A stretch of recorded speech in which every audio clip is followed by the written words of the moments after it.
Welcome to the internal video on Virtual Crown's recommendations for optimizing facilitator setup inside Zoom.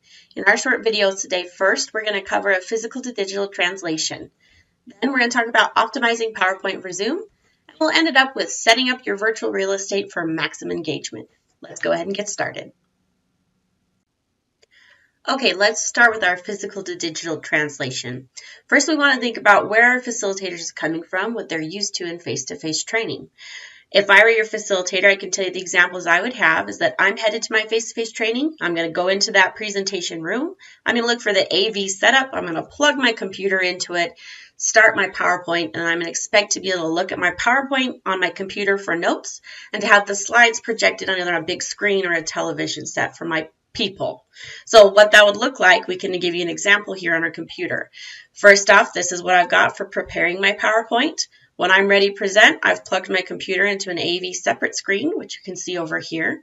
If I hit Start Slideshow, it makes my big screen that beautiful picture for participants to see easily, and then it keeps my smaller laptop screen in a place where I can read my slide, what's coming next, and any notes that I may have written for this course.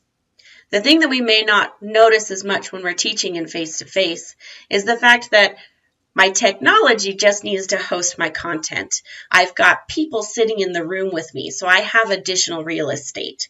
When I'm moving to virtual, though, I need all of that real estate from that physical room to fit inside of my technology. So as we're looking at Zoom, the best things that we can do is start looking at this space and say, how do I translate what I would see in that physical room into this small screen-like setting so that I can have optimum engagement? All right, so our next step is going to be optimizing PowerPoint for Zoom. As a facilitator, I love PowerPoint. It's easy to build my content out. It looks pretty. I know it shares. But if I'm going to assume that I can give up all of that real estate just for content, then I'm going to be participating in what is known as Zoom fatigue, where I talk at people instead of with them. We want to minimize that. We want our Zoom trainings to be engaging, and we want to see people and help them feel seen. So the first step is to make sure that my content is sized appropriately. So to do that, we've got just a couple quick tips and tricks for you. First off, when you go to your PowerPoint, you're going to look for this slideshow tab. It's there both for Mac and PC users. Look for slideshow. You're going to select set up slideshow and then select browse by an individual window. So this way, when we start our slideshow, instead of taking over both of my screens, it's going to give me a window that I get to choose its size on. So let me show you what I mean. Now when I hit this right here is its own individual window, which means I can now put it where I want and size it how I want. I can make sure that it's clear enough for participants to see, and we'll teach you that step next. And over here now I've got all this space to build out my engagement tools and make sure my training doesn't become a boring webinar. And just like that, we're almost done. Isn't that great? Setting up things should feel simple for you. So we're hoping it's feeling simple at this point. All we're going to talk about now are a few principles that we recommend you use to optimize the rest of your space. You can choose from here where those things sit as long as you follow these 4 quick tips and tricks to make sure your space is ready to go. So let's look at what we mean. So let's take a look at these principles. First off that we're going to talk about is making sure that your webcam panel, where your participants, you can see their faces and your own, is placed near your webcam equipment. Let's show you what we mean. So for this example, I've turned on my webcam, started my Zoom meeting, and you can see I've got my slides over here, I've got webcam sharing, and it's actually near a webcam that's sitting right above this pod right here. We want that so when you're talking to people, it looks like I'm actually talking to you. You don't want to be sit here looking at this. So make sure first is that wherever you put your webcam that you keep it close to that equipment. The next principle is going to be about screen sharing. We're going to teach you how to do an advanced screen share setup, but also we want to make sure that you know you want your screen share area to be big enough to look nice and clear when you're showing it to participants. Let's show you what we mean. If I've optimized my window so that it pops out in its own window, when I start a screen share in Zoom, I'm going to look at my tab here. I'm going to hit Share My Screen, Advanced tab, and then portion of screen. So let's go ahead and try that. With the portion of screen, you see that I get this green box here that's going to share participants whatever is inside the box. So if I take it up and over my PowerPoint like this, they're going to see that PowerPoint as if I had it on that big, beautiful projector, as we talked about in the physical environment. But it's not taking over all of my space. I'm only using one screen, but I know they are seeing slides, and now I have space for webcam, chat, and participant panels.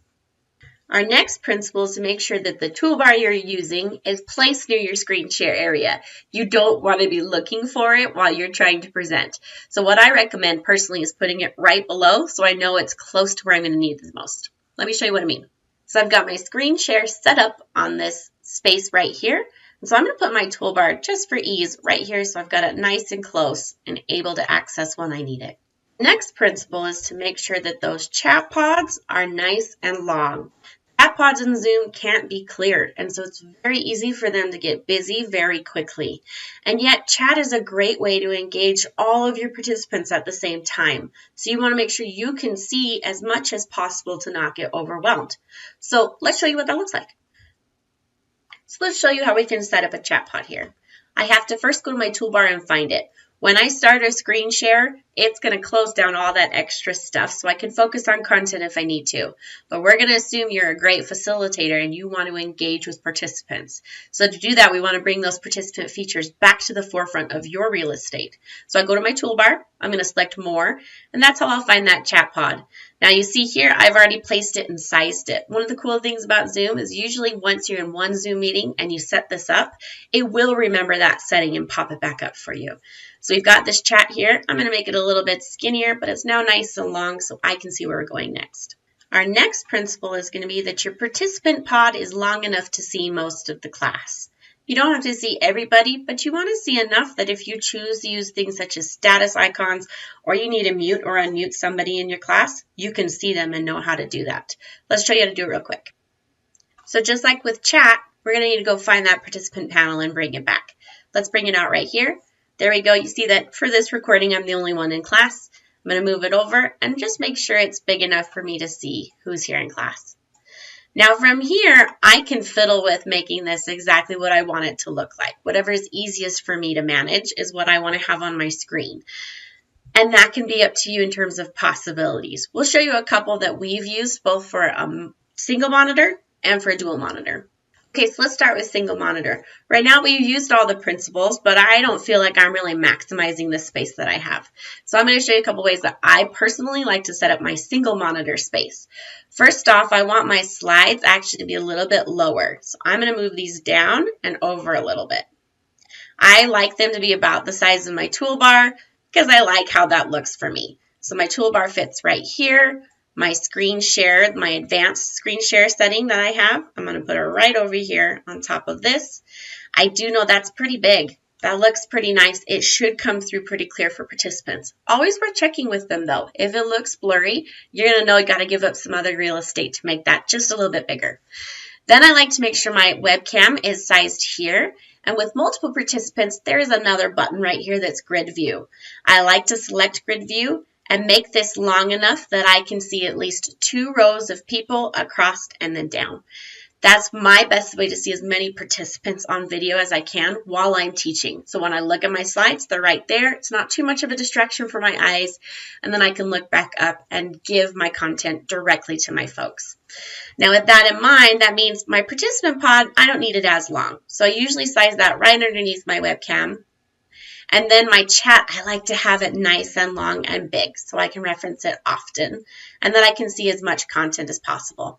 So if we said that a webcam actually like it came over here and over here, but I had lots of people, that's about the ribbon size that I'm going to want it. So let me show you really kind of where I'm thinking with my mouse. I usually make my webcam pod in gallery view to fill about that size space. That's what I personally like for my setup. You can mess with it and make it whatever you want. So now that we've done single monitor view, let's actually take a minute and look at it as a dual monitor view. Okay, so now we've added another monitor to our setup here. So this screen over here is my main screen. My webcam is just above the webcam pod right here. And then I have this bigger screen for me. I know it looks about the same for you, but it's significantly bigger for me over here. I'm going to show you how I like to set up that space for myself.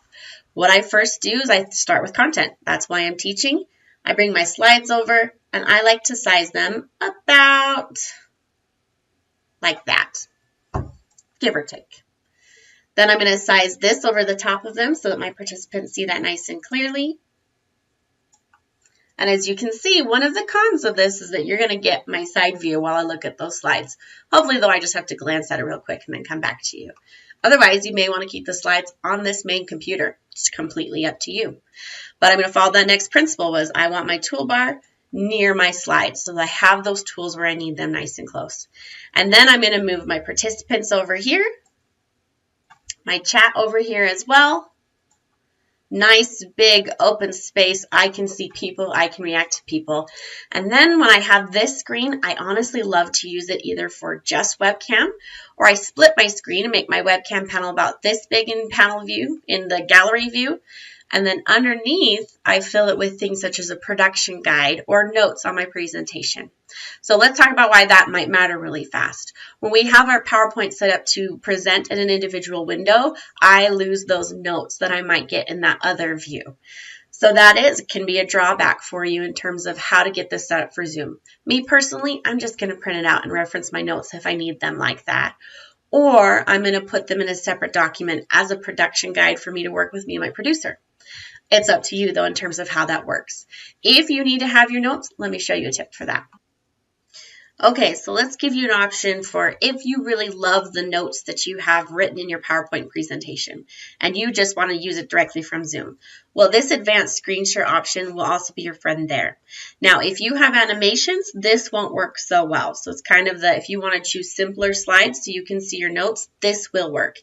Otherwise, I recommend, again, either printing it out or creating yourself a production guide or a facilitation guide. But if I do need to use it directly from here and I've got simple enough slides, what I'm going to do is make sure this is nice and big. I'm going to make sure that you see my guide. I'm going to pretend I have notes down here. Then I can literally take this advanced screen share, size it right here in terms of Zoom itself. Make it fit nice and well. Now participants just see the slide and I can click through it however I need to. I can see what's coming next and I can see my notes. A couple of drawbacks, as I said, you don't have that animation. Also, you're going to want to go through and delete any things like that because those show up. You're just screen sharing. It hasn't taken to any form of presenter view for folks. So pros and cons to both, but it is an option. All right, we've covered the tips and tricks for setting up your space effectively to have a great Zoom session. I want to teach you one more tip and trick that I've learned recently that's really saved me a lot of grief. One of the tricky things about Zoom is when you start a screen share and stop a screen share, you have to reopen those panels, and it's easy to forget that when you're trying to teach content. So what I learned the last time I was teaching was this very simple trick, and it's opposite of what we tell our participants, which is what I'm telling you here. If you start your stuff from a full screen view, it should save it for you. Whereas with participants, we literally tell them to double click inside Zoom so that it exits full screen. And then that way when they open up chat and they open up participants, we know for sure that they can see what they need to see. Now as a facilitator, we want you to have more flexibility in terms of setting up this space. So my first tip for you is going to be to make it a full screen view when you're rehearsing with a producer or you're setting up your class. Then what I recommend you do is immediately pull up a chat pod and pull up your participants pod and start thinking about how do I want to size this. Sorry, it wants to snap in this one today. I'm also going to go through for a moment and start my screen share, see if I can get it ready. So I'm opening Start Share My Screen. I'm going to go to a portion of my screen. I'm going to hit Share. I'm going to go ahead and bring this over, start sizing it in my space. So this is me thinking, okay, I'm living the dream of getting prepared for my Zoom meeting. I'm going to size it to about what I want over here. I've got this over here. I'm going to start setting this up over here.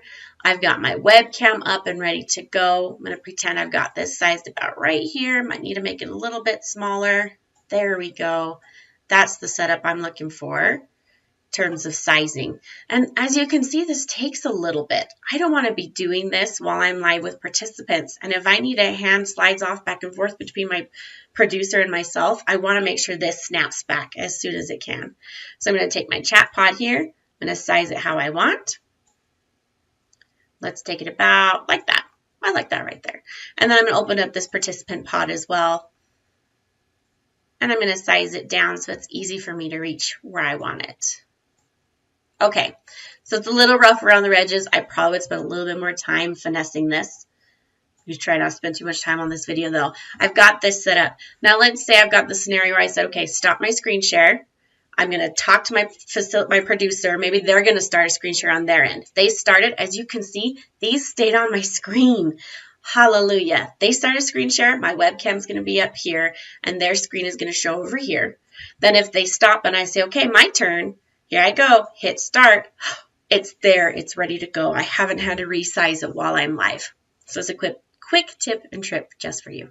And that concludes our videos on tips for facilitators using Zoom. Good luck. We hope that your virtual sessions are amazing.